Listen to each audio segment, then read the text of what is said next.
Lauscht a schwätzt hart no. Kap, Aal,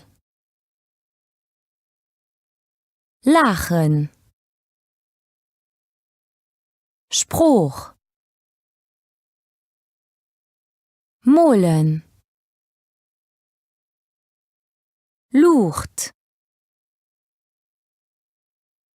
Kiechten, Nie, Kap, all, kachen, och, Wolleg, Buch, Kichen, mit